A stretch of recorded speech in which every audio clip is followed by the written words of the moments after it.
ಆಕಾಶವಾಣಿ ಮೈಸೂರು. ಇದು ಕರ್ನಾಟಕ ರಾಜ್ಯ ಮುಕ್ತ ವಿಶ್ವವಿದ್ಯಾನಿಲಯದ ವಾಣಿ. KSOU ಮುಕ್ತವಾಣಿ ಕರ್ನಾಟಕ ರಾಜ್ಯ ಮುಕ್ತ ವಿಶ್ವವಿದ್ಯಾನಿಲಯದ ಅಧ್ಯಯನ ಅವಕಾಶಗಳನ್ನು ಕುರಿತ ಪ್ರಾಯೋಜಿತ ಬಾನುಲಿ ಸರಣಿ. ಎಲ್ಲರ ಮನೆಗೂ ಎಲ್ಲರ ಮನಗೂ ವಿಶ್ವಜ್ಞಾನವನ್ನು ನೀಡುವ ವಾಣಿ. ಪ್ರಾಯೋಜಕರು ಪ್ರಸಾರಾಂಗ ಕರ್ನಾಟಕ ರಾಜ್ಯ ಮುಕ್ತ ವಿಶ್ವವಿದ್ಯಾನಿಲಯ ಮೈಸೂರು. ಯಾವುದೇ ಪದವಿ ಕಲಿಯಲು ಇರುವುದು ಮುಕ್ತ ವಿಶ್ವವಿದ್ಯಾನಿಲಯದ ವಾಣಿ. ಕೇಳಿ KSOU ಮುಕ್ತವಾಣಿ. ಕರ್ನಾಟಕ ರಾಜ್ಯ ಮುಕ್ತ ವಿಶ್ವವಿದ್ಯಾನಿಲಯದ ಪತ್ರಿಕೋದ್ಯಮ ಸಮೂಹ ಸಂವಹನ ಅಧ್ಯಯನ ಮತ್ತು ಸಂಶೋಧನಾ ವಿಭಾಗದಲ್ಲಿರುವ ಅಧ್ಯಯನ ಅವಕಾಶಗಳನ್ನು ಕುರಿತು ವಿಭಾಗದ ಮುಖ್ಯಸ್ಥರಾದ ಡಾ ಶೈಲೇಶ್ ರಾಜ್ ಅರಸ್ ಅವರೊಂದಿಗಿನ ಸಂದರ್ಶನದ 2ನೇ ಭಾಗ. ಸಮೂಹ ಸಂವಹನ ಮತ್ತು ಪತ್ರಿಕೋದ್ಯಮ ವಿಭಾಗದ ಅಧ್ಯಯನ ಮತ್ತು ಸಂಶೋಧನಾ ವಿಭಾಗದಲ್ಲಿ ವಿದ್ಯಾರ್ಥಿಗಳಿಗೆ ಇರುವಂತಹ ಅಧ್ಯಯನ ಅವಕಾಶಗಳ ಕುರಿತಂತೆ ಹೆಚ್ಚಿನ ಮಾಹಿತಿಯನ್ನು ಮಾಡಿಕೊಡ್ಲಿಕ್ಕೆ ಅಂತ ಹೇಳಿ ವಿಭಾಗದ ಮುಖ್ಯಸ್ಥರಾದ ಡಾಕ್ಟರ್ ಶೈಲೇಶ್ ರಾಜ್ ಅರಸ್ ಅವರು ನಮ್ಮೊಟ್ಟಿಗಿದ್ದಾರೆ. ಅವ್ರನ್ನ ಮಾತನಾಡಿಸಿ ಹೆಚ್ಚಿನ ಮಾಹಿತಿಯನ್ನು ಪಡ್ಕೊಳ್ಳೋಣ. ಸರ್, ಕಾರ್ಯಕ್ರಮಕ್ಕೆ ಆತ್ಮೀಯವಾದ ಸ್ವಾಗತ. ನಮಸ್ತೆ. ಹಲವಾರು ಜನ ನಮ್ಮ ವಿದ್ಯಾರ್ಥಿಗಳು ಒಂದು ಅಂಡರ್ ಗ್ರಾಜ್ಯುಯೇಟ್ PG ಅವರು ಮುಗಿಸ್ಕೊಂಡು ಸಂಶೋಧನೆ ಮಾಡಲಿಕ್ಕೆ ಅಂತ ಹೇಳಿ ಅವ್ರೇನಾದ್ರು ಬಂದರೆ ಅವ್ರು ಏನೇನು ಪೂರೈಸಿರಬೇಕು, ಅವ್ರಿಗೆ ಅರ್ಹತೆಗಳೇನು? ಸಂಶೋಧನೆಗೆ ಸಾಮಾನ್ಯ ವರ್ಗಕ್ಕೆ 55% ಇರಬೇಕಾಗ್ತದೆ ಸ್ನಾತಕ ಪದವಿಯಲ್ಲಿ. ಅದರಲ್ಲೂ ಪತ್ರಿಕೋದ್ಯಮ ಮತ್ತು ಸಮೂಹ ಸಂವಹನ ವಿಭಾಗದಲ್ಲಿ ಪ್ರತಿಯೊಂದು ಪ್ರವೇಶಾತಿ ನಮ್ಮಲ್ಲಿ CET ಮುಖಾಂತರ ನಡೆಯುತ್ತೆ. CETಗೆ ಎಕ್ಸೆಂಪ್ಷನ್ ಸಿಗುತ್ತೆ. ನ್ಯಾಷನಲ್ ಎಲಿಜಿಬಿಲಿಟಿ ಟೆಸ್ಟ್ NET ಯಾರು ಕ್ಲಿಯರ್ ಮಾಡಿರ್ತಾರೆ, ಆಮೇಲೆ ರಿಸರ್ಚ್ ಫೆಲೋಶಿಪ್ ಕ್ಲಿಯರ್ ಯಾರು ಮಾಡಿರ್ತಾರೆ, JRF ಜೂನಿಯರ್ ರಿಸರ್ಚ್ ಫೆಲೋಶಿಪ್ ಯಾರು ಕ್ಲಿಯರ್ ಮಾಡಿರ್ತಾರೆ, ಅವರಿಗೆ ನೇರವಾಗಿ ಸಂದರ್ಶನಕ್ಕೆ ನಾವು ಅವರಿಗೆ ಆಹ್ವಾನ ಮಾಡ್ತೀವಿ. ವೈವಾಗ ಬರುತ್ತೆ. ಅಲ್ಲಿ ಸಂದರ್ಶನದಲ್ಲಿ ಅವರ ಒಂದು ಪರ್ಫಾರ್ಮೆನ್ಸ್ ಮೇಲೆ ಅವರನ್ನ ಆಯ್ಕೆ ಮಾಡಿ ಇವರು ಸಂಶೋಧನೆ ಮಾಡ್ಲಿಕ್ಕೆ ಅರ್ಹರಿದ್ದಾರೆಯೇ ಇಲ್ವೇ ಅನ್ನೋದನ್ನ ನೀವು ಪರಿಶೀಲನೆ ಮಾಡಿ ಅವ್ರಿಗೆ ಅವಕಾಶ ಕೊಡ್ತೀವಿ. ಒಮ್ಮೆ ಇವರು ಹೀಗೆ ಮುಗಿಸ್ಕೊಂಡು ಬರ್ತಾರೆ ಅನ್ನೋದನ್ನು ನಿಜ ಸರ್. ಇದನ್ನೆಲ್ಲ ಮಾಡಬೇಕಾದಾಗ ಹೆಚ್ಚಿನ ಅಧ್ಯಯನ ಕೈಗೊಳ್ಬೇಕಾಗುತ್ತೆ ಅವರು. ಇದಕ್ಕೆಲ್ಲ ಏನು ಅವಕಾಶ ಇದೆ ಸರ್ ಕರ್ನಾಟಕ ರಾಜ್ಯ ಮುಕ್ತ ವಿಶ್ವವಿದ್ಯಾನಿಲಯದಲ್ಲಿ? ಒಂದು ಹೇಳಿದ್ರಿ ನಿಮ್ಮ SLM ಸ್ಟಡಿ ಲರ್ನಿಂಗ್ ಮೆಟೀರಿಯಲ್ಸ್ ಇರುತ್ತೆ. ಇದಲ್ಲದೆ ಅವರಿಗೆ ಹೆಚ್ಚಿನ ಅವಕಾಶಗಳು ಏನಿರುತ್ತೆ? ಲೈಬ್ರರಿ ಆಗಿರ್ಬೋದು, ಇನ್ನೊಂದಾಗಿರ್ಬೋದು. ಒಳ್ಳೆ ಪ್ರಶ್ನೆ. ನೀವು SLM ಬಗ್ಗೆ ಪ್ರಸ್ತಾಪ ಮಾಡಿರೋದ್ರಿಂದ, ಈಗ ಸಾಮಾನ್ಯವಾಗಿ ದೂರ ಶಿಕ್ಷಣ ಕ್ರಮ ಬೇರೆ ಸಾಂಪ್ರದಾಯಿಕ ವಿಶ್ವವಿದ್ಯಾನಿಲಯದ ಒಂದು ಬೋಧನಾ ಕ್ರಮಕ್ಕೂ ಇಲ್ಲಿಗೂ ನಮಗೂ ಸಾಕಷ್ಟು ವ್ಯತ್ಯಾಸ ಇದೆ. ಅದನ್ನ ಪೆಡಗಾಗಿಕಲ್ ಡಿಫರೆನ್ಸ್ ಅಂತ ನಾವು ಹೇಳ್ತೀವಿ. ಸಾಂಪ್ರದಾಯಿಕ ವಿಶ್ವವಿದ್ಯಾನಿಲಯದಲ್ಲಿ ವಿದ್ಯಾರ್ಥಿಗಳು ದಿನ ತರಗತಿಗಳಿಗೆ ಹೋಗ್ತಾರೆ, ರೆಗ್ಯುಲರ್ ಕ್ಲಾಸಸ್ ಅಟೆಂಡ್ ಮಾಡ್ತಾರೆ.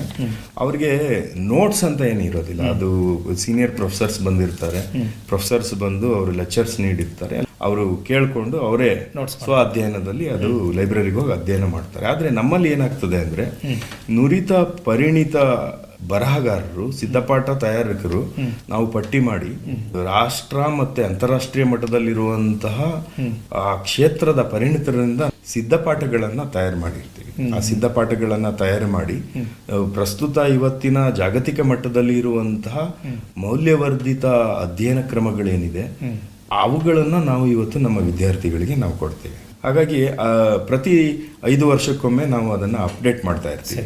ಅಂದ್ರೆ ಜಾಗತಿಕ ಮಟ್ಟದಲ್ಲಿ ಮತ್ತೆ ಸ್ಥಳೀಯ ಮಟ್ಟದಲ್ಲಿ, ರಾಷ್ಟ್ರೀಯ ಮಟ್ಟದಲ್ಲಿ ಇರುವಂತಹ ವೃತ್ತಿಯ ಬೇಡಿಕೆಗೆ ಅನುಗುಣವಾಗಿ ಆ ಬೇಡಿಕೆಗಳನ್ನ ನಾವು ಅರ್ಥ ಮಾಡಿಕೊಂಡು, ಮನನ ಮಾಡಿಕೊಂಡು, ಅಧ್ಯಯನ ಮಾಡಿ ಆ ಬೇಡಿಕೆಗಳನ್ನ ವಿದ್ಯಾರ್ಥಿಗೆ ನಾವು ನೀಡ್ತೇವೆ.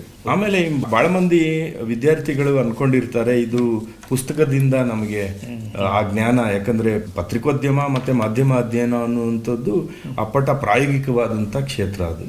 ಅದು ಕ್ಷೇತ್ರದಲ್ಲಿ ಹೋಗಿ ಅದು ಅನುಭವದಿಂದ ನಾವು ಅದನ್ನ ಗ್ರಹಿಸಬೇಕಾಗ್ತದೆ, ಮನನ ಮಾಡಬೇಕಾಗ್ತದೆ ಅನ್ನುವ ಒಂದು ನಂಬಿಕೆ ಇದೆ. ಆದರೆ ವಾಸ್ತವವಾಗಿ ಈ ಕ್ಷೇತ್ರ ಪರಿಚಯವನ್ನ ನಾವು ಪುಸ್ತಕ ರೂಪದಲ್ಲಿ ಕೆಲವು ಕಾರ್ಯಚಟುವಟಿಕೆಗಳನ್ನ ಕೊಟ್ಟು ಅವರಿಗೆ ನಾವು ಈ ವೃತ್ತಿಯಲ್ಲಿ ಇರುವಂತಹ ಕೆಲವು ಸೂಕ್ಷ್ಮ ಬೆಳವಣಿಗೆಗಳು ಮತ್ತೆ ವೃತ್ತಿಪರ ಕೌಶಲಗಳನ್ನ ಅವರಲ್ಲಿ ಕ್ಷಮತೆ ಹೆಚ್ಚಿಸುವ ಹಾಗೆ ನಾವು ಪುಸ್ತಕದ ರೂಪ, ಸಿದ್ಧಪಾಠದ ರೂಪದಲ್ಲಿ ನಾವು ಕೊಟ್ಟಿರ್ತೀವಿ. ಈಗ ಉದಾಹರಣೆಗೆ ಒಂದು ರೇಡಿಯೋ ಪ್ರೊಡಕ್ಷನ್ಗೆ ಒಂದು ರೇಡಿಯೋ ಜಿಂಗಲ್ಸ್ ಹೇಗೆ ಪ್ರೊಡ್ಯೂಸ್ ಮಾಡಬೇಕಾಗ್ತದೆ, ಒಂದು ದಿನಪತ್ರಿಕೆಯನ್ನ ಹೊರತರಬೇಕಾದ್ರೆ ಸುದ್ದಿ ಹೇಗೆ ಬರಿಬೇಕಾಗ್ತದೆ, ಒಂದು ದಿನಪತ್ರಿಕೆ ಪ್ರಕಟಣೆ ಮಾಡಬೇಕಾದ್ರೆ ಯಾವ ಯಾವ ತಾಂತ್ರಿಕ ಅಂಶಗಳನ್ನ ಗಮನಿಸಿ ನಾವು ಮಾಡಬೇಕಾಗ್ತದೆ, ಇದನ್ನೆಲ್ಲ ನಾವು ಸಂಪರ್ಕ ಕಾರ್ಯಕ್ರಮಗಳಲ್ಲಿಯೂ ಸಹ ನಾವು ಹೇಳ್ಕೊಡ್ತೀವಿ. ಆಮೇಲೆ ನಮಗೆ ಆಗ್ಲೇ ನೀವು ಕೇಳಿದ್ರಿ, ಈಗ ಲೈಬ್ರರಿ ಬಿಟ್ಟು ನಿಮಗೆ ಪತ್ರಿಕೋದ್ಯಮ ವಿದ್ಯಾರ್ಥಿಗಳಿಗೆ ಯಾವ ಯಾವ ಅವಕಾಶಗಳಿದೆ ಅಧ್ಯಯನ ಮಾಡಲಿಕ್ಕೆ ಅಂತ ನೀವು ಪ್ರಶ್ನೆ ಕೇಳಿದ್ರಿ. ಈಗ ಉದಾಹರಣೆಗೆ ನಾವಿಲ್ಲಿ ಕುಳಿತಿರುವಂತದ್ದೇ ಒಂದು ದೊಡ್ಡ ಪ್ರಾಯೋಗಿಕ ಶಾಲೆ ಇದು. ಇದು ನಮ್ಮ ವಿಜುವಲ್ ಸೆಂಟರ್ ಏನಿದೆ, ನಮ್ಮಲ್ಲಿ ರೇಡಿಯೋ ಪ್ರೊಡಕ್ಷನ್ ಸೆಂಟರ್ ಇದೆ. ವಿದ್ಯಾರ್ಥಿಗಳು ಬಾನುಲಿಗೆ ಸಂಬಂಧಪಟ್ಟ ಹಾಗೆ ಕಾರ್ಯಕ್ರಮಗಳನ್ನ ತಯಾರಿ ಮಾಡಲಿಕ್ಕೆ ಪ್ರಾಯೋಗಿಕ ಅಭ್ಯಾಸವನ್ನ ಮಾಡಬಹುದು. ಹಾಗೆ ಇನ್ನು ದೃಶ್ಯ ಮಾಧ್ಯಮಕ್ಕೆ ಸಂಬಂಧಪಟ್ಟ ಹಾಗೆ ಈಗ ನಮ್ಮ ಸ್ಟುಡಿಯೋದಲ್ಲೇನೆ ನಮ್ಮಲ್ಲಿ ಪ್ರೊಡ್ಯೂಸರ್ಗಳಿದ್ದಾರೆ, ಟೆಕ್ನಿಷಿಯನ್ಸ್ಗಳಿದ್ದಾರೆ. ಇಲ್ಲಿಯೂ ಸಹ ಅವರು ಬಂದು ಅಧ್ಯಯನವನ್ನ ಮಾಡಬಹುದು, ಮಾಡಿದ್ದಾರೆ. ನಮ್ಮ ವಿದ್ಯಾರ್ಥಿಗಳು ಅವರು ಸಂಪರ್ಕ ಕಾರ್ಯಕ್ರಮಕ್ಕೆ ಬಂದಂತಹ ಸಂದರ್ಭದಲ್ಲಿ ಇಲ್ಲಿ ಬಂದು ಸಾಕ್ಷ್ಯಚಿತ್ರಗಳನ್ನ ತಯಾರು ಮಾಡುವಂಥದ್ದು, ಆಮೇಲೆ ದಿನಪತ್ರಿಕೆಗಳನ್ನ ತಯಾರು ಮಾಡುವಂಥದ್ದು, ಹಾಗೆ ಸುದ್ದಿ ಬುಲೆಟಿನ್ಗಳನ್ನ ತಯಾರು ಮಾಡುವಂಥದ್ದು ಅದನ್ನ ಮಾಡಿದ್ದಾರೆ. ಸಾಕಷ್ಟು ರೇಡಿಯೋ ಸ್ಕಿಟ್ಗಳನ್ನು ಕೂಡ ತಯಾರು ಮಾಡಿದ್ದಾರೆ. ಸರ್, ಈಗ ಸಿದ್ಧಪಟ್ಟಗಳ ಜೊತೆನಲ್ಲೇ ನೀವು ಅವರು ಹೆಚ್ಚಿನ ಅಧ್ಯಯನಕ್ಕೆ ಬುಕ್ಸ್ಗಳನ್ನು ಕೂಡ ರೆಫರೆನ್ಸ್ಗೆ ಹೇಳಿರ್ತೀರಿ, ಅವರು ಅದನ್ನು ಕೂಡ ಅಧ್ಯಯನ ಮಾಡ್ಕೋಬಹುದು. ನಮ್ಮ SLM ಸೆಲ್ಫ್ ಲರ್ನಿಂಗ್ ಮೆಟೀರಿಯಲ್ ಮತ್ತೆ ಸೆಲ್ಫ್ ಇನ್ಸ್ಟ್ರಕ್ಷನಲ್ ಮೆಟೀರಿಯಲ್ ಅನ್ನುವ ಒಂದು ಪರಿಕಲ್ಪನೆಯಲ್ಲಿ ನಾವು ಅವರಿಗೆ ಬೋಧನೆಯನ್ನ ನಾವು ಕೊಡ್ತೀವಿ. ಅಲ್ಲಿ ಏನಾಗುತ್ತೆ ಅಂದ್ರೆ ಅದು ಸೆಲ್ಫ್ ಲರ್ನಿಂಗ್ ಅಂದ್ರೆ ಒಬ್ಬ ವಿದ್ಯಾರ್ಥಿಯ ಆ ಪುಸ್ತಕವನ್ನು ತೆಗೆದುಕೊಂಡ ಸ್ವಯಂ ಕಲಿಕಾ ಸಾಮಗ್ರಿಯಾಗಿ ಅದನ್ನ ನಾವು ಸಿದ್ಧ ಮಾಡಿರ್ತೀವಿ. ಅಲ್ಲಿ ಕಡೆಯಲ್ಲಿ ನಾವು ರೆಫರೆನ್ಸ್ ಮೆಟೀರಿಯಲ್ಸ್ ಕೊಟ್ಟಿರ್ತೀವಿ. ಹಾಗೆ ನಮ್ಮಲ್ಲಿ ಲೈಬ್ರರಿ ಸಹ ಇದೆ. ನಮ್ಮಲ್ಲಿ ಲೈಬ್ರರಿಯಲ್ಲಿ ಜರ್ನಲ್ಗಳ ಆಕ್ಸೆಸ್ ಇದೆ, ಆಮೇಲೆ ಅನೇಕ ಡಿಜಿಟಲ್ ಆಕ್ಸೆಸ್ ಇದೆ, ಇಂಟರ್ನೆಟ್ ಫೆಸಿಲಿಟಿ ಇದೆ. ಇವತ್ತು ವಿದ್ಯಾರ್ಥಿಗಳು ಮನೆಯಲ್ಲೇ ಕುಳಿತುಕೊಂಡು ಅವರು ಮೊಬೈಲ್ ಆ್ಯಪ್ಗಳಲ್ಲಿ ಲೈಬ್ರರಿಯನ್ನು ಸಹ ಅವರು ಆಕ್ಸೆಸ್ ಮಾಡಬಹುದು. ಸರ್, ಇಷ್ಟೆಲ್ಲ ಆದಮೇಲೆ ಅವರು ಇಲ್ಲಿಗೆ ಪ್ರವೇಶ ಪಡ್ಕೊಂಡಿರ್ತಾರೆ. ಪ್ರವೇಶ ಪಡ್ಕೊಂಡಾಗಲೇ ಅವ್ರಿಗೊಂದು ವಾಟ್ಸಪ್ ಗ್ರೂಪ್ ಮಾಡಿರ್ತೀರಿ, ಅವ್ರಿಗೆ ಇನ್ಸ್ಟ್ರಕ್ಷನ್ ಕೊಡೋಕ್ಕೆ, ಅವರ ಕುಂದುಕೊರತೆಗಳನ್ನ ನಿವಾರಣೆ ಮಾಡಲಿಕ್ಕೆ. ಇದ್ರ ಜೊತೆಗೆ ಕಾಂಟ್ಯಾಕ್ಟ್ ಕ್ಲಾಸ್ಗಳನ್ನು ಅಂದರೆ ಪರ್ಸನಲ್ ಕಾಂಟ್ಯಾಕ್ಟ್ ಪ್ರೋಗ್ರಾಮ್ ಅಂತ ನಡೆಸ್ತೀರಿ. ಇದ್ರ ಬಗ್ಗೆ ಸ್ವಲ್ಪ ಹೇಳಿ ಸರ್, ಎಷ್ಟು ದಿನ ನಡೆಯುತ್ತೆ, ಅವ್ರು ಯಾವ ರೀತಿ ಪಾಲ್ಗೊಳ್ಬೇಕು?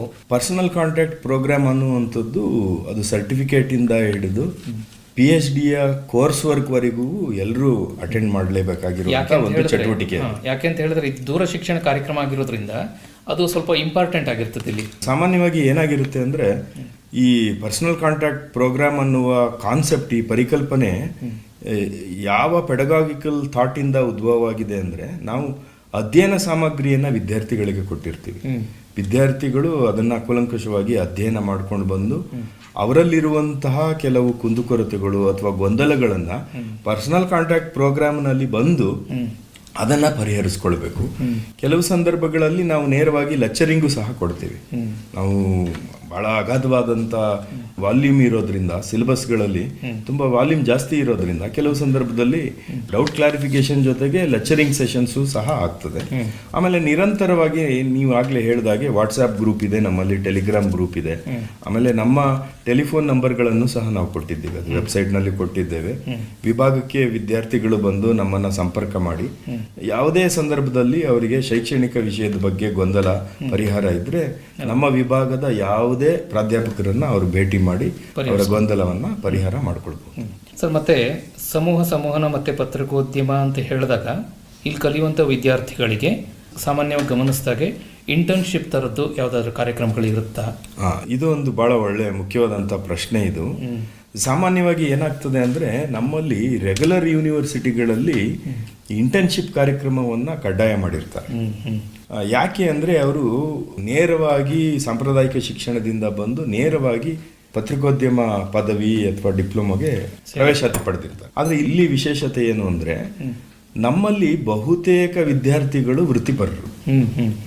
ಬಹಳ ಮಂದಿ ಏನಾಗಿರುತ್ತೆ ಅಂದ್ರೆ, ಪತ್ರಿಕೋದ್ಯಮ ಕ್ಷೇತ್ರದಲ್ಲಿ ದುಡಿತಾ ಇರ್ತಾರೆ, ದುಡ್ದಿರ್ತಾರೆ, ಅವರಿಗೆ ಸಾಕಷ್ಟು ಅನುಭವ ಇರ್ತದೆ, ಆದ್ರೆ ಅವರಿಗೆ ಒಂದು ಅಕಾಡೆಮಿಕ್ ಫೌಂಡೇಶನ್ ಇರೋದಿಲ್ಲ. ಸೊ ಹಾಗಾಗಿ ನಮ್ಮಲ್ಲಿ ಸುಮಾರು ಒಂದು 30-50% ವಿದ್ಯಾರ್ಥಿಗಳು ಈಗಾಗಲೇ ಪತ್ರಿಕೋದ್ಯಮ ಕ್ಷೇತ್ರದಲ್ಲಿ ಕೆಲಸ ಮಾಡ್ತಾ ಇರುವಂತ ಪರಿಣಿತರು ನಮ್ಮಲ್ಲಿ ವಿದ್ಯಾರ್ಥಿಗಳಾಗಿ ಬಂದಿರ್ತಾರೆ. ಒಂದು 10% ನಮ್ಮಲ್ಲಿ ಡೈರೆಕ್ಟ್ ಸ್ಟೂಡೆಂಟ್ಸ್ ಬರ್ಬೋದು. ಹಾಗಾಗಿ ನಾವು ಈ ಇಂಟರ್ನ್ಶಿಪ್ ಕಾರ್ಯಕ್ರಮವನ್ನ ಕಡ್ಡಾಯ ಮಾಡಿಲ್ಲ. ಆದ್ರೆ ಹಾಗಂತ ಅದನ್ನ ನಾವು ತಿರಸ್ಕಾರನೂ ಮಾಡಿಲ್ಲ. ವಿದ್ಯಾರ್ಥಿಗಳಿಗೆ ಒಂದು ಅವಕಾಶ ಕೊಡ್ತೀವಿ. ಯಾರಿಗೆ ಆಸಕ್ತಿ ಇದೆ ಅವರು ನಮ್ಮಲ್ಲಿ ಅರ್ಜಿಯನ್ನ ಹಾಕೊಂಡ್ರೆ ನಾವು ಅವರಿಗೆ ಇಂಟರ್ನ್ಶಿಪ್ ಲೆಟರ್ ಕೊಡ್ತೀವಿ. ಪರಿಣಿತಿ ಬೇಕು ಅನ್ನೋ ಆಸಕ್ತಿ ವಿದ್ಯಾರ್ಥಿಯಲ್ಲಿ ಬಂದ್ರೆ ಖಂಡಿತ ನಾವು ಆ ಆಸಕ್ತಿಗೆ ಮೊಳಕೆ ಹೊಡೆಯೋದಕ್ಕೆ, ಹೆಮ್ಮರವಾಗಿ ಬೆಳೆಯೋದಕ್ಕೆ ಅವಕಾಶ ಸರ್, ಈಗ ಮಾಡ್ತೀವಿ. ಅವರು ಆ ರೀತಿಯ ಒಂದು ಇಂಟರ್ನ್ಶಿಪ್ನ ಅವರು ಸ್ವಪ್ರಯತ್ನದಿಂದ ಮಾಡ್ತಾರೆ ಅಂತ ಇಟ್ಕೊಳ್ಳಿ. ಅವರು ಅದರ ವರದಿಯನ್ನು ನಿಮಗೆ ಸಲ್ಲಿಸಿದ್ರೆ ಅವ್ರಿಗೆ ಏನಾದರೂ ಅದಕ್ಕೆ ಕ್ರೆಡಿಟ್ ಇರುತ್ತಾ ಏನು? ಸಾಮಾನ್ಯವಾಗಿ ಅದಕ್ಕೆ ಅಕಾಡೆಮಿಕ್ ವೈಟೇಜ್ ನಾವು ಇಟ್ಟಿಲ್ಲ. ಅಕಾಡೆಮಿಕ್ ವೈಟೇಜ್ ಯಾಕೆ ಇಟ್ಟಿಲ್ಲ ಅಂದ್ರೆ ಅದು ಅವರ ಆಸಕ್ತಿಯಿಂದ ಬಂದಿರೋದು. ಆದ್ರೆ ಈ ಪ್ರಾಯೋಗಿಕವಾಗಿ ಮತ್ತೆ ವೃತ್ತಿಯಲ್ಲಿ ಬೇಕಾಗಿರುವಂತಹ ಈ ವೃತ್ತಿಪರ ಕೌಶಲಗಳನ್ನ ಚಟುವಟಿಕೆಗಳ ಮೂಲಕ ಈಗಾಗಲೇ ನಾವು ಅವರಿಗೆ ಕೊಟ್ಟಿರ್ತೀವಿ. ಅದು ವರದಿ ಬರೆಯುವಂಥದ್ದು ಇರ್ಬೋದು, ಲೇಖನಗಳು ಬರೆಯುವಂಥದ್ದು ಇರ್ಬೋದು, ನುಡಿಚಿತ್ರ ಬರೆಯುವಂಥದ್ದು ಇರ್ಬೋದು, ರೇಡಿಯೋ ಪ್ರೊಡಕ್ಷನ್ ಇರ್ಬೋದು, ಟೆಲಿವಿಷನ್ ಪ್ರೊಡಕ್ಷನ್ ಇರ್ಬೋದು, ಫೋಟೋಗ್ರಫಿಗೆ ಸಂಬಂಧಪಟ್ಟಿದ್ದಿರ್ಬೋದು, ಸಿನಿಮಾಟೋಗ್ರಫಿಗೆ ಸಂಬಂಧಪಟ್ಟಿದ್ದಿರ್ಬೋದು, ಮತ್ತೆ ಇವತ್ತು ಆನ್ಲೈನ್ ಮೀಡಿಯಾದಲ್ಲಿ, ಸೋಷಿಯಲ್ ಮೀಡಿಯಾದಲ್ಲಿ ಕಂಟೆಂಟ್ ಡೆವಲಪ್ಮೆಂಟ್ಗೆ ಸಂಬಂಧಪಟ್ಟಿದ್ದಿರ್ಬೋದು. ಎಲ್ಲ ಪ್ರಾಯೋಗಿಕ ಅಂಶಗಳನ್ನ ನಮ್ಮ ಚಟುವಟಿಕೆಯ ರೂಪದಲ್ಲೇ ನಾವು ಅವರಿಗೆ ಕೊಟ್ಟಿರ್ತೀವಿ. ಇದನ್ನ ಹೊರತುಪಡಿಸಿ ಒಂದು ಕ್ಷೇತ್ರದಲ್ಲಿ ನಿರ್ದಿಷ್ಟವಾಗಿ ನನಗೆ ಹೆಚ್ಚಿನ ಒಂದು ಅನುಭವ ಬೇಕು ಅಂದಾಗ ಅವರು ಅವರ ಸ್ವಪ್ರಯತ್ನದಿಂದ ನಮ್ಮಲ್ಲಿ ಅರ್ಜಿ ಕೊಟ್ರೆ ನಾವು ಅವರಿಗೆ ಇಂಟರ್ನ್ಶಿಪ್ ಲೆಟರ್ ಖಂಡಿತ ಕೊಡ್ತೀರಿ. ಸರ್, ಮತ್ತೊಂದು ವಿಷಯ ಅಂತಂದ್ರೆ ಈ ಸಂಪರ್ಕ ಕಾರ್ಯಕ್ರಮಗಳನ್ನ ಏನು ನಡೆಸ್ತೀರಿ, ಇದು ಕಡ್ಡಾಯವಾಗಿ ಅವ್ರು ಪಾಲ್ಗೊಳ್ಳಬೇಕಾ ಅಥವಾ ಈ ತರ ಪ್ರಾಯೋಗಿಕವಾಗಿ ಕೆಲವು ಕಾರ್ಯಕ್ರಮಗಳನ್ನು ನೀವು ನಡೆಸೋದ್ರಿಂದ ಕಡ್ಡಾಯವಾಗಿ ಅವರು ಪಾಲ್ಗೊಳ್ಬೇಕಾ?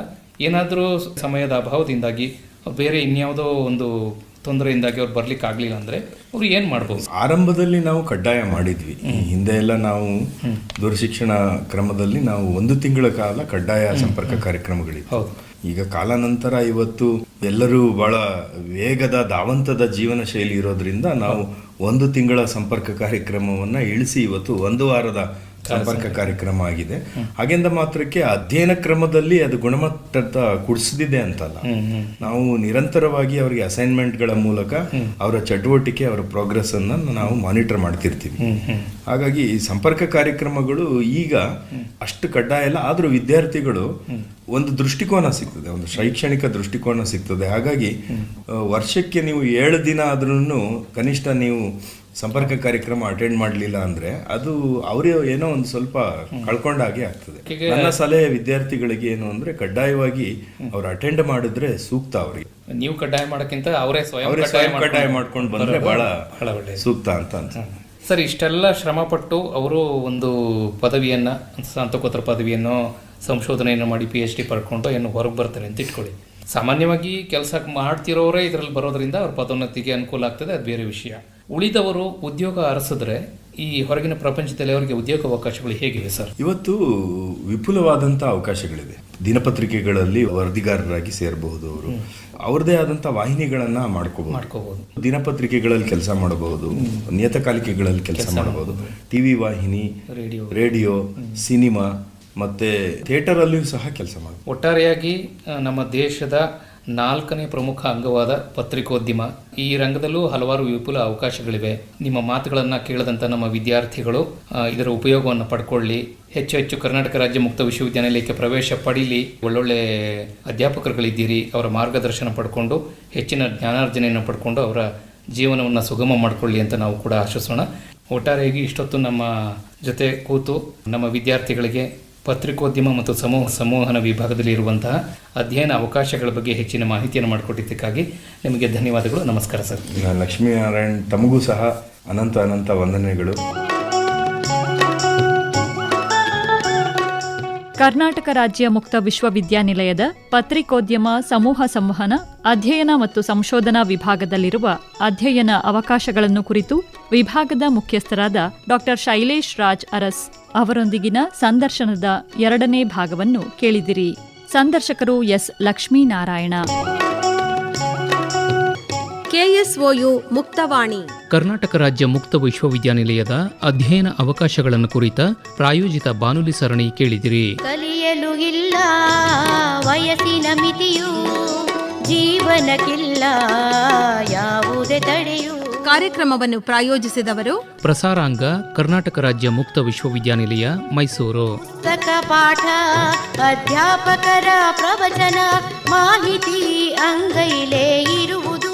ಶೀರ್ಷಿಕೆ ಗೀತೆ ರಚನೆ ಡಾಕ್ಟರ್ ಆರ್ ಸಂತೋಷ್ ನಾಯಕ್. ರಾಗ ಸಂಯೋಜನೆ ಹಾಗೂ ಗಾಯನ ಜಿ ಪುಷ್ಪಲತಾ. ನಿರ್ಮಾಣ ಎನ್ ಕೇಶವಮೂರ್ತಿ. ಕಲಿಯಲು ತಿಳಿಯಲು ಜಗವನು ತಿರುಗಲು ಮುಕ್ತ ವಿಶ್ವವಿದ್ಯಾಲಯವು ನಿಮ್ಮೊಂದಿಗೆ ಇರುವುದು. ಈ ಕಾರ್ಯಕ್ರಮ ಆಕಾಶವಾಣಿ ಮೈಸೂರು ಕೇಂದ್ರದಿಂದ ಮೂಡಿಬಂತು.